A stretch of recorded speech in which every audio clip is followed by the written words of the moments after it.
रा सर्व ये वैते ज्ञानी त्वात्मैव मे मतम आस्थितस्सहि युक्तात्मा मामे वानुत्तमां गतिम। नमामि सद्गुरुं शांतं सच्चिदानंद विग्रहं पूर्णब्रह्मपरानंद मीशम आळंदी वल्लभम। भगवंताच्या कृपेने सर्व साधू संतांच्या आशीर्वादाने पुण्यसलीला इंद्रायणी मातेच्या पावन तीरावर संजीवन समाधिस्थ ज्ञानोबारायांच्या या पवित्र अशा अलंकापूर नगरीमध्ये सिद्धेश्वर भगवंताच्या पवित्र अशा प्रांगणामध्ये वारकरी शिक्षण संस्था आणि आळंदी देवस्थाने यांच्या माध्यमातून सुरू असलेली आपली ही नित्याची ज्ञानेश्वरी प्रवचन सेवा, प्रवचन सेवेकरता उपस्थित माऊली स्वरूप असणारे सर्व भाविक भक्त श्रोते सज्जन आणि माता भगिनी सर्वांच्या चरणी वंदन करून आपण सर्वांनी मिळून ही चिंतन सेवा या ठिकाणी करायची आहे। भगवान श्रीकृष्ण परमात्मा अर्जुनांचं निमित्त करून दिव्य असा गीतेचा उपदेश करतात आणि याच्यावर सुंदर असं भाष्य किंवा विस्तृत अशी टीका संत श्रेष्ठ ज्ञानेश्वर माऊलींनी या ठिकाणी लिहिलेली आहे। ज्ञानेश्वरीचंही आपण चिंतन करत आहोत। भगवान परमात्मा 7व्या अध्यायामध्ये ज्ञान विज्ञान योग सांगत असताना अनेक प्रकारच्या भक्तांचं वर्णन भगवान परमात्म्याने केलं। भगवान स्वतः सांगतात 4 प्रकारचे भक्त आहेत, ते माझं भजन करणारे आहेत। काय गरज नाही, व्यवस्थित आहे। 4 प्रकारचे भक्त माझं भजन करतात। त्या भजन करणाऱ्यामध्ये आर्त, अर्थार्थी, जिज्ञासू आणि ज्ञानी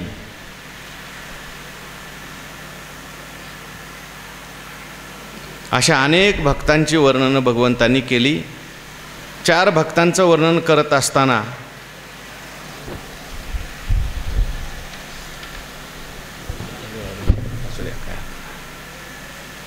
ज्ञानी भक्ताचं वर्णन भगवान परमात्म्याने विशेषत्वाने केलं। काल आपण त्या श्लोकाचं चिंतन करून आलो। ज्ञानी भक्ताचं वर्णन भगवंतांनी फार तोंड भरून केलं। तेव्हा भगवंताला विचारलं, देवा मग बाकीचे जे भक्त आहेत त्यांच्याबद्दल तुमचं काय मत आहे? तेव्हा भगवान परमात्मा म्हणतात ते सुद्धा सगळे चांगले आहेत। भक्ती न करणाऱ्यापेक्षा भक्ती करणारा चांगला आहे। ज्ञानोबारायांनी असं म्हटलंय, भक्ती न करणारा जो मनुष्य आहे त्याच्यामध्ये आणि दगडामध्ये मग काही फरक नाही। अगा माझी भक्तिवीन जळोते जे आले पण पृथ्वीवरी पाषाण नसती काय। उदाहरणं दिली ज्ञानेश्वर महाराजांनी। अगदी काही देवच मानत नाही, नामस्मरण चिंतन करत नाही असा जो अभक्त आहे, निंबोळिया मोडोनी आला तरी तो कावळिया अशीची सुकाळू झाला तैसा। भक्तिविन वाढला दोषाची लागी। भक्ती जर नसेल तर मग सगळे जीवनामध्ये दोषच दोष येतात। म्हणून भक्ती करणारा हा भक्ती न करणाऱ्यापेक्षा श्रेष्ठ आहे। मग कशी भक्ती करत असेल बिचारा? काही सुरुवातीला सगळेच लोक काही एकदम निष्काम भक्ती करतात असं नाही। बऱ्याच वेळेला सुरुवातीला काही माहिती नसतं, पण तरीसुद्धा भगवंताच्या विषयी आवड निर्माण होत असते। भगवंताकडेच जावं असं वाटणं हे पूर्वपुण्याशिवाय घडत नाही। भले आर्ताच्या निमित्ताने असू द्या, दुःखाच्या निमित्ताने असू द्या, एखादी गोष्ट प्राप्त करावी या निमित्ताने असू द्या, जाणण्याच्या इच्छेने असू द्या, पण तो भगवंताकडे येतो। म्हणून भगवान परमात्म्याने इथे त्यांना शब्द वापरलाय, उदारा सर्व एव येते। हे सगळे उदार आहेत। माझे जेवढे काही भक्त मी तुम्हाला सांगितले त्याच्यामध्ये उदार भक्त आहेत। म्हणजे हे जे 3 भक्त सांगितले, आर्त, जिज्ञासू, अर्थार्थी, यांना सुद्धा भगवान परमात्मा म्हणतात ते सगळे उदार आहेत। उदार शब्दाचा अर्थ इथे आहे श्रेष्ठ, उत्कृष्ट। उत्कृष्ट ते सुद्धा भक्त आहेत। पण ज्ञानी मात्र भगवान परमात्मा म्हणतात, ज्ञानी तू आत्मा एव मे मतम। माझ्या मताने जर पाहिलं तर ज्ञानी मनुष्य जो आहे तो मात्र मला माझा आत्मा असं वाटतो। म्हणजे ज्ञानावर भगवंताचं विशेष प्रेम आहे। का ज्ञानावर देवा तुम्ही एवढं प्रेम करता? भगवान त्याचं कारण सांगतात, आस्थितस्सहि युक्तात्मा माम एव अनुत्तमां गतिम। सह युक्तात्मा माम एव अनुत्तमाम गतिम आस्थिताः. ज्ञानी जो आहे तो युक्त आत्मा आहे, म्हणजे त्याने आपलं इंद्रिय मन सगळं त्या ठिकाणी नियमित केलेलं आहे. किंबहुना सगळं मन इंद्रिय त्याने देवाकडे लावलेलं आहे, युक्तात्मा. आणि माम एव अनुत्तमाम गतिम आस्थिताः, मलाच फक्त अनुत्तम अशी गती तो त्या ठिकाणी मानतो आणि त्या स्थितीमध्ये जाण्यासाठी त्याचा प्रयत्न चालला आहे, किंबहुना त्या स्थितीमध्ये तो गेला आहे. आस्थितः आसमंतात स्थिताः, म्हणजे हा जो ज्ञानी भक्त आहे याच्या जीवनामध्ये हा कायम भगवंताशी जोडलेला आहे. इतर ठिकाणाहून याचं सगळं मन जे आहे ते आता नियमित झालेलं आहे, निग्रहित झालेलं आहे. फक्त परमात्म्याच्या संबंधानेच याचं मन चालू आहे आणि परमात्मा स्वरूपाशिवाय दुसरं जगामध्ये कोणतीही श्रेष्ठ गती नाही, आसरं नाही, असा ज्याचा निश्चय झालेला आहे, असं भगवान परमात्मा या ठिकाणी म्हणतात. पहिला शब्द वापरला आहे तो उदाराः. हे माझे बाकीचे जे भक्त आहेत ते सुद्धा उदार आहे भगवान परमात्मा म्हणतात. आता या ठिकाणी भक्तांना उदार असं म्हटलेलं आहे. हे कोणत्या भक्तांना म्हटले सांगा बरं? उदार कोणत्या भक्तांना म्हटले? आर्थ जिज्ञासू अर्थार्थी यांना भगवंताने उदार असं म्हटलेलं आहे. आता उदार शब्दाचा अर्थ काय आपण केला? श्रेष्ठ किंवा उत्कृष्ट. व्यवहारामध्ये उदार शब्दाचा अर्थ आहे एखादा मनुष्य खूप दान देत असेल तर त्याला काय म्हणतो आपण? उदार असं म्हणतो. आता भगवान परमात्मा हे आर्थ जिज्ञासू अर्थार्थी या तीन भक्तांना उदार म्हणतात. अशी काय उदारता यांच्यामध्ये आहे, काय श्रेष्ठता यांच्यामध्ये आहे, काय उत्कृष्टता यांच्यामध्ये, याचं चिंतन आपल्याला करावं लागणार आहे. हे तिन्ही जरी भक्त असले तरी ते उत्कृष्ट का? भगवान त्यांनाही उत्कृष्ट आहे म्हणतात. तुम्ही त्या भक्तांना कनिष्ठ समजू नका बरं का. बऱ्याच वेळेला मनुष्य असा म्हणतो अर्थ आहे जिज्ञासू अर्थार्थी ज्ञानी श्रेष्ठ आहे. मग आपल्याला अजून अर्थसुद्धा होता आलेलं नाही, आपल्याला अजून अर्थार्थीसुद्धा होता आलेलं नाही, जिज्ञासूसुद्धा होता आलं नाही. जे अर्थ अर्थार्थी जिज्ञासू हे काय सामान्य अर्थ आहेत का? आपण अर्थभक्ताचं वर्णन करत असताना भक्तांची उदाहरणं सांगितली होती. कोण अर्थभक्त सांगितला होता? द्रौपदी सांगितला होता, गजेंद्र सांगितला होता. मग द्रौपदीसारखी आपली भक्ती आहे का सांगा? अहो त्या द्रौपदीने त्या ठिकाणी देवाला हाक मारली तर भगवान परमात्म्याला यावं लागत होतं. तिने फक्त गोविंद द्वारका वाशीन म्हटलं, भगवान परमात्मा त्या ठिकाणी आले, थोडासा उशीर लावला, देवाला द्रौपदी म्हणायला लागली एवढा उशीर लावायचं काम काय? म्हटले त्याला तूच जबाबदार आहे. मी निघालो होतो पण तू म्हटली द्वारका वाशीन, वैकुंठातून निघालो तिकडं द्वारकेला गेलो पहिल्यांदा. तू म्हटल्यामुळं मला तिकडं जावं लागलं, मग तिकडून यावं लागलं. जरी ती अर्थभक्त दिसत असली तरी ती काय आरती सामान्य नाही. तिच्यामुळे आज सगळ्यांना भगवंताचं दर्शन अदृश्य रूपाने का होईना झालं आहे.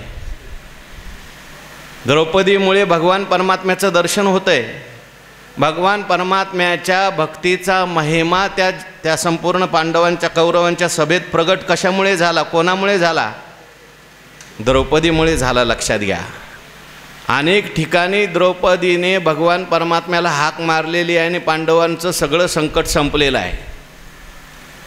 मग एवढा अधिकार त्या अर्थभक्तामध्ये असेल तर त्याला कनिष्ठ कसं म्हणता बोला? आपण हाक मारल्यावर देव येतो का? अजून येत नाही. त्याच्यामुळे आपण अजून अर्थाच्या लाईनीत बसत नाही. तिला अर्थ म्हणून तुम्ही कनिष्ठ समजू नका. अर्थ जरी असली तरी द्रौपदी श्रेष्ठ आहे म्हटलं आहे फक्त. पण भगवान म्हणतात आता तशी पाहायला गेलं तर द्रौपदी ज्ञानी भक्तसुद्धा आहे. ज्ञानी जरी भक्त असला तरीसुद्धा त्याच्या जीवनात संकट आल्यानंतर तो भगवान परमात्म्यालाच धावा करत असतो, फक्त जाणून भगवंताचा धावा करत असतो.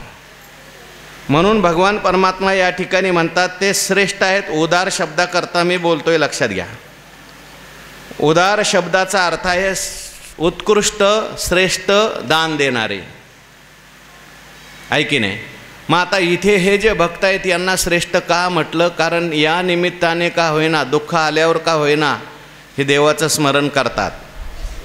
देवाशी यांचा संबंध जोडलेला असल्यामुळे, देव सगळ्यात श्रेष्ठ असल्यामुळे यांनासुद्धा उत्कृष्ट श्रेष्ठ असं म्हटलं आहे. म्हणून एक नंबर उदार. दुसरं आहे उदार का म्हटलं, हे इतके उदार आहेत की दुसरा कोणता देव जो आहे किंवा दुसऱ्या कोणत्याही वस्तू आहे त्यांच्याकडे हे मागायला जात नाहीत. भले सकाम भक्त असू द्या, पण यांना दुःख आल्यानंतर यांना दुसऱ्याची कोणाची आठवण होते का फक्त देवाचीच आठवण होते? फक्त भगवंताचीच आठवण होते. व्यवहारामध्ये इतर लोकांना दुःख आल्यानंतर त्यांना देवाची आठवण होत नाही, ते दुसरीकडे कुठंतरी दुःख निवृत्त करण्याकरता जात असतात. एखादी वस्तू पाहिजे असेल तर त्यांना देव आठवत नाही, इतर देवता आठवतात किंवा मग एखादा मनुष्य आठवतो, एखादा श्रीमंत आठवतो, त्याच्याकडे जाऊन ते आपले त्या ठिकाणी इच्छा पूर्ण करण्याचा प्रयत्न करतात. पण हे जे भक्त आहेत हे मात्र देवाशिवाय दुसरीकडे कुठे जात नाहीत, देवालाच हे श्रेष्ठ मानतात. म्हणून सुद्धा यांना उदार असं म्हटलेलं आहे. देवाला प्रगट करण्याची शक्ती यांच्यामध्ये आहे, म्हणून दुसऱ्याला देवाचं दर्शन ते घडवून आणू शकतात, म्हणून सुद्धा यांना उदार म्हटलं आहे. त्या आपल्या साधक संजीवनीमध्ये हा सगळा विचार सांगितलेला आहे. दुसरी महत्त्वाची गोष्ट, उदार शब्दाचा अर्थ आपण केला होता. उदार म्हणजे दान देणारा.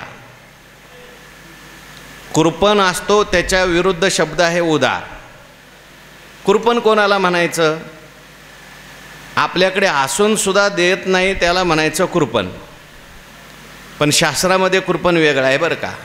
मनुष्य देह प्राप्त होऊन सुद्धा जो भगवंताचं भजन करत नाही, चिंतन करत नाही, त्याला शास्त्राने कृपण म्हटलं आहे. मग आता या ठिकाणी तो कृपण जर असेल तर हे भगवंताचं चिंतन संकटात का होईना करतात, दुःखात का होईना करतात, म्हणून हे कसे आहेत? उदार आहे. म्हणून भगवान परमात्मा या ठिकाणी म्हणतात उदारा सर्व एव येते. हे जे भक्त आहेत हे सुद्धा उत्कृष्ट आहेत, श्रेष्ठ आहेत. अर्थार्थी जरी असले, बिभीषणजी अर्थार्थी भक्त आहेत, ध्रुवजी अर्थार्थी भक्त आहेत, परंतु त्यांच्यासारखी श्रेष्ठ भक्ती कोणाचीच नाही. अहो सर्वस्वाचा त्याग केलेला आहे बिभीषणांनी, रावणाचा त्याग केलेला आहे, लंकेचा त्याग केलेला आहे, आणि एक भगवान परमात्माच मला शरण आहे असं म्हणून बिभीषणजी आले. ध्रुवबाळ जरी अर्थार्थी भक्त असले तरी ध्रुवबाळाने आपल्या राज्याचा त्याग केला आहे, आईवडिलांचा त्याग केला आहे. गुरुच्या सांगण्यानुसार ध्रुवबाळसुद्धा भगवंताकडे गेले, कशी तपश्चर्या केली, वर्णन केलं. त्या तपश्चर्येचं आपण मागं पाहून आलो. फक्त त्या ठिकाणी एक कवट आणि एक बोर खायचे 2 दिवसातून एकदा. त्याच्यानंतर पुढे 2-2, 3-3 दिवसातून एकदा झाडाचा वाळलेला पाला खायला लागले. नंतर फक्त पाणीच प्यायला लागले. हो, आपल्याला 15 दिवसातून एक एकादशी येते. आणि तुकाराम महाराज म्हणतात फराळाचे मिसे धनी घेशी. अजिबात ती एकादशीसुद्धा आपल्याला जड चालते. आणि आपण ध्रुवबाळाला जर निकृष्ट म्हणायला लागलो तर आपण कुठे बसतो सांगा? ध्रुवबाळ आपल्यापेक्षा कितीतरी श्रेष्ठ आहेत. साक्षात भगवंताला त्यांनी प्रगट केलं आहे, म्हणून भगवान म्हणतात त्यांना कमी समजू नका. उदारा सर्व एव येते. ठीक आहे, पण तुम्ही ज्ञानाचं खूप वर्णन केलं, हे सगळे उदार आहेत, हे सगळे श्रेष्ठ आहेत, पण ज्ञानी कसा आहे? भगवान परमात्मा म्हणतात ज्ञानाच्या विषयी काय बोलणार? ज्ञानी तू आत्मा एव मतम. तो माझा काय झालेला आहे? आता आत्मा झालेला आहे. ज्ञानाने काय केलं आहे? भगवान परमात्म्याला जाणलेलं आहे, भगवंताचा साक्षात्कार करून घेतलेला आहे, भगवान परमात्म्याला आत्मरूपाने परमात्मा रूपाने जाणलेलं आहे. काय ज्ञानी हा जो म्हणीजे, तो देवाचा देव ही जाणीजे. योगी जो म्हणीजे का? बर, ही ज्ञानी नाही. ज्ञानाचं वर्णन करणारी सांगा की ओवी एखादी. माझे, पुढची ओवी आहे आता. ज्ञानी हा जो म्हणजे तो चैतन्याची केवळ माझे, हे न म्हणावे परी काय की जे न बोलणे बोलो. नाही, ज्ञानाचं वर्णन भगवंतांनी केलेलं, ज्ञानेश्वर महाराजांनी केलेलं पाहिजे.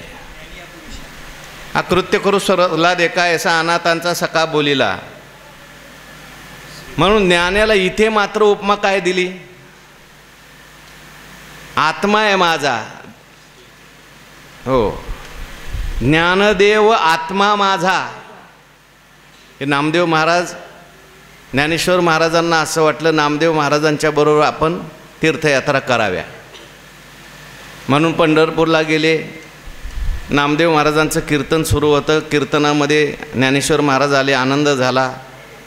ज्ञानेश्वर महाराजांनी चाल म्हटली. कीर्तन संपल्यानंतर ज्ञानेश्वर महाराजांना नामदेव महाराजांनी लोटांगण घातलं. नामयाचे भेटी ज्ञानदेव आले, लोटांगण घातले नामदेवे. आणि मग आपलं मनोगत सांगितलं, तुझ्या संगतीचे प्रेमसुख घ्यावे, सार्थक करावे संसाराचे. तुमच्या संगतीमध्ये तीर्थयात्रा करावी असं वाटतंय. नामदेव महाराजांना प्रश्न पडला, आता ज्ञानेश्वर महाराजांच्या बरोबर तर गेलंच पाहिजे, पण आपण जर गेलो तर भगवंताची सेवा कोण करणार? भगवान परमात्म्याची सेवा अंतरेल, देवाला आपल्या वाचून करमणार नाही. म्हणून ज्ञानेश्वर महाराजांना नामदेव महाराज म्हणतात, नामा म्हणे स्वामी विठोबाशी पुसा, आज्ञा देईल शिरसा वंदेन. देवाला विचारा, देवाने जे त्या ठिकाणी सांगितलं ते मी मानणार. दोघंही पांडुरंग परमात्म्याकडे गेले. आनंद झाला देवाला. ज्ञानेश्वर महाराज, नामदेव महाराज म्हणजे ज्ञान आणि नाम एका हातात हात घालून आलं. बहुतेक ज्ञान असतं तिथं नाम नसतं, नाम असतं तिथं असं होतं. पण हे दोघं एकत्र आलेले आहेत. आनंद झाला. भगवान परमात्म्याने विचारलं काय मनोगत आहे? ज्ञानेश्वर महाराजांनी मनोगत सांगितलं. नामदेव महाराजांना घेऊन तीर्थयात्रा करायच्या. नामदेव महाराज जे होते ते देवाच्या तोंडाकडे पाहायला लागले. आता हा भगवान परमात्मा काय उत्तर देतो? नामदेव महाराजांना असं वाटत होतं की आपल्याला देव सोडून राहू शकत नाही. हासोनी पंढरीनाथ पाहे नाम्याकडे, म्हणे नवल केवळे भाग्य तुझे, प्रत्यक्ष परब्रह्म मूर्ती ज्ञानेश्वर करतसे आदर संगतीचा.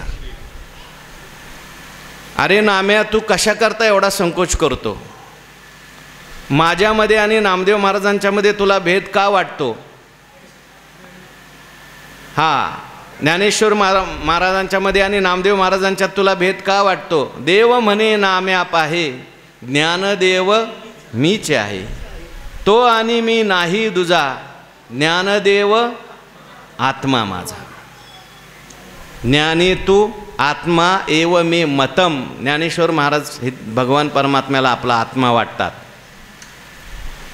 म्हणून भगवान परमात्मा या ठिकाणी म्हणतात, ज्ञानाचं वर्णन काय करणार मी? आपल्याच आत्म्याचं वर्णन केलं की आत्मस्तुती होते. म्हणून ज्ञानी तो आत्मा एव मतम. आणखीन एक गोष्ट सांगितली जाते बघा, परी हे असो आता महेशाते वानिता.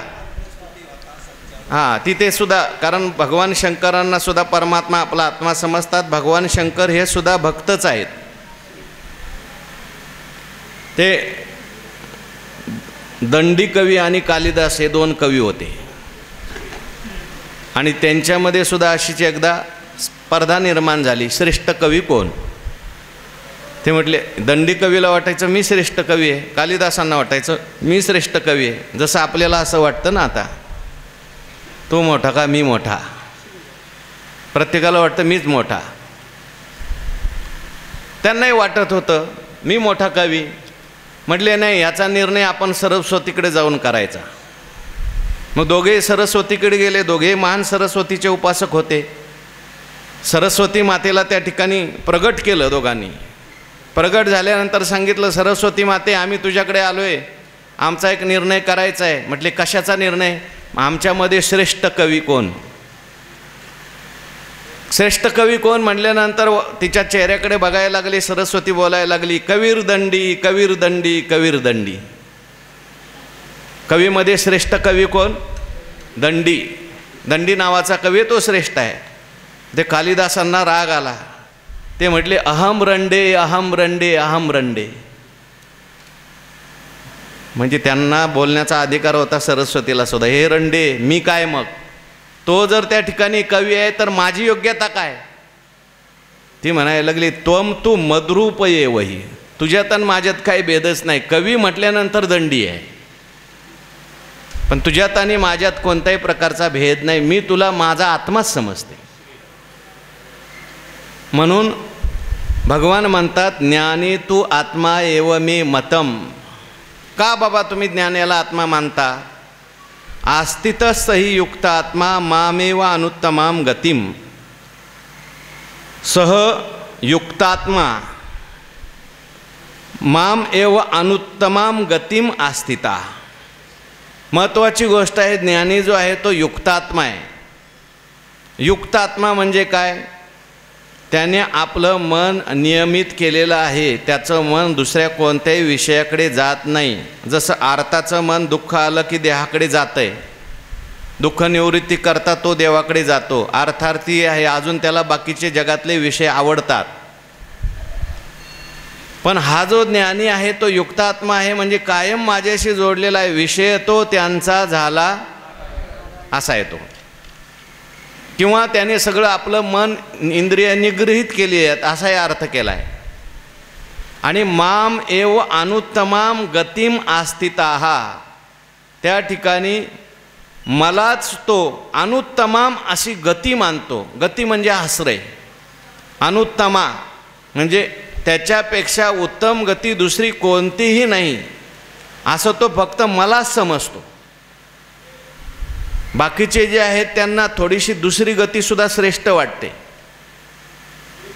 काही लोकांना लौकिकातला एखादा पदार्थ श्रेष्ठ वाटतो, काहींना वैकुंठ श्रेष्ठ वाटतं, काहींना आढळपद श्रेष्ठ वाटतं. ही सुद्धा त्यांना गती वाटते. कोणाला स्वर्गात जावं असं वाटतं, भक्त जरी असले तरी.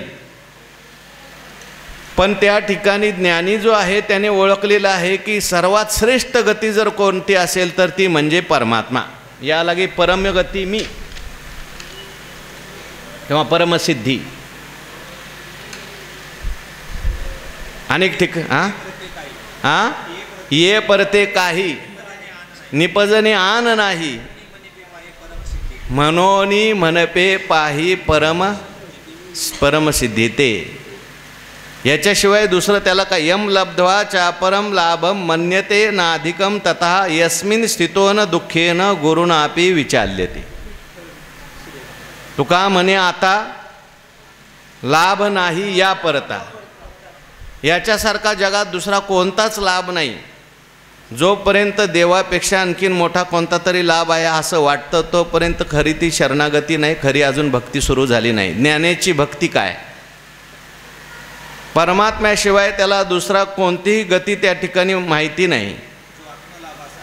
जो आत्मलाभासारखे गोमटे काहीच न देखे मनोनी भोग विषय के हारिके जेना. वा, त्याला सगळ्यात मोठा लाभ हा लाभ वाटतो. परमात्म्याचं दर्शन लाभ वाटतो, परमात्म्याचं स्वरूप लाभ वाटतो. तुका म्हणे लाभ अकर्तव्या नावे शिवपद जीवे भोगी जेल. जेव्हा जीवाने शिवपद भोगलं की तो खरा लाभ आहे. म्हणून त्या ठिकाणी प्रिय भगवान परमात्मा सांगतात आस्तितस्सहि युक्तात्मा मावेव अनुत्तमाम गतिम. दुसरी त्यांना कोणतीही गती वाटत नाही, म्हणून दुसरीकडे कोणतंही महत्त्व त्यांना वाटत नाही. मनोनी आपुलाल्या हिताचेनी लाभे लोभे मज आवडे तोही भक्त झोंबे परी मीच करी वालभे ऐसा ज्ञानिया एक. बघा आता ओव्या 119. ज्ञानेश्वर महाराजांनी सुद्धा भगवंतांनी श्लोकामध्ये त्या 3 भक्तांचं वर्णन केलं आहे आणि मग ज्ञानाचं वर्णन केलं आहे. इथं ज्ञानेश्वर महाराजांनी थोडासा क्रम बदलला आहे. अगोदर ज्ञानाचं घेतलं आणि नंतर मग त्या भक्तांचं वर्णन केलं आहे. भगवान ज्ञानेश्वर महाराज म्हणतात मनोनी आपुलाल्या हिताचेनी लोभे मज आवडे तोही भक्त झोंबे परी मीच करी वालभे ऐसा ज्ञानिया एक. हो, मनोनी शब्द जो आहे त्याच्याकरता मागे जे ज्ञानाचं वर्णन चाललं आहे ते घ्या. मागे भगवंतांनी ज्ञानेश्वर महाराजांनी तोंड भरून ज्ञानी पुरुषाचं वर्णन केलं आणि ज्ञानाचेने उजडलेपणे मी आत्मा ऐसे तो जाणे म्हणून मीही तैसेची म्हणे उचंबळाला साता. हागा जीवा पैल कडिले खुने जो पावोनी वावरोही जाणे तो देहाचेनी वेगळेपणे काय वेगळा होय. म्हणजे माझ्या स्वरूपाला तो प्राप्त झालेला आहे, त्यामुळे जरी देहामध्ये असला ते वर्तत दिसती देही आपण काल पाहून आलो. संत नव्हती जगा मानसात्या सारिखे. ते जरी सगळी भक्ती करत असले, व्यवहार करत असले, तरीसुद्धा त्यांचा व्यवहार, त्यांची भक्ती चालू असताना सुद्धा परमात्मा स्वरूपात राहून सगळं करत असतात. परे होनी परते घर तेथे राहू निरंतर. आणि हे तिथं राहून मग नाचू कीर्तनाचे रंगी ज्ञानदीप लावूचे. काल ओव्या मला वाटलं मी म्हटलं आपण ह्या सगळ्या ओव्या म्हणून आलो काल. म्हणून ज्ञानोबाराय म्हणतात की आता ज्ञानी श्रेष्ठ का वाटतो, का म्हणून तुम्ही त्याला श्रेष्ठ म्हटलं. म्हणून आपुलाल्या हिताचेनी लोभे मज आवडे तोही भक्त झोंबे. परी मीच करी वालभे ऐसा ज्ञानिया एक. बाकीचे जे भक्त आहेत ते कसे आहेत. आपुलाल्या हिताचेनी लोभे मज आवडे तोही भक्त झोंबे. हे झोंबे आहेत सगळे. पण हसू नका, आपण अजून झोंबे नाही झालो.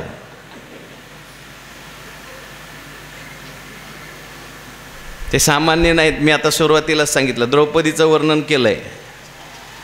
द्रौबाळाला तुम्ही घेतलंय त्याच्यात, आपण कुठं लागतो त्यांच्यात सांगा.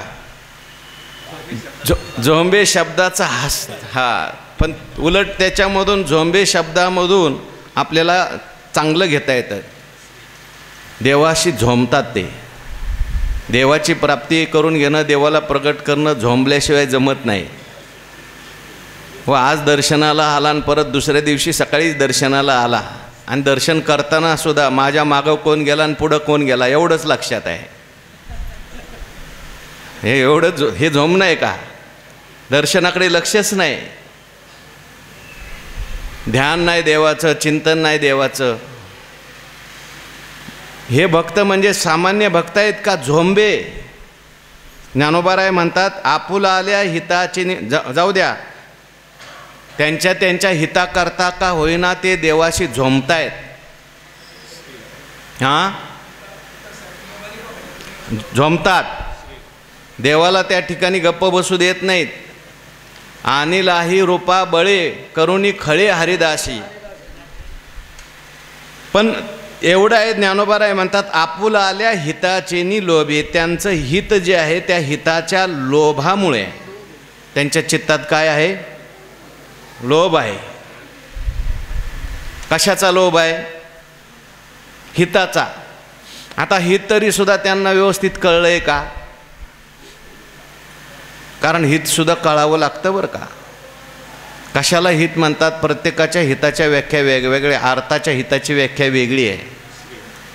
जिज्ञासूचं हित वेगळं आहे, अर्थार्थीचं हित वेगळं आहे. त्याला इच्छित वस्तू प्राप्त झाली की अर्थार्थीला हित झालं. अर्थ जो आहे त्याला संकट आहे, देहासंबंधी काही संकट आहे, शरीर व्याधी आहे, दुसऱ्याने देणारा काय त्रास आहे, म्हणून तो निवृत्त व्हावा याच्याकरता त्या ठिकाणी देवाचा धावा करतोय. हो, तो गजेंद्र होता, पूर्वजन्मीचा इंद्रदुम्न नावाचा राजा आहे. आणि इंद्रदुम्न नावाचा राजा असताना अगस्त्य ऋषी त्याच्याकडे आले. आणि आले असताना सेवकाने येऊन सांगितलं ऋषी महाराज आलेत. हा ध्यान करत बसलेला होता. तो म्हटला महाराजांना म्हणावं थोडंसं थांबा, माझं ध्यान चाललंय. त्याला असं वाटलं तो महाराज आहे तर मी काय कमी आहे का.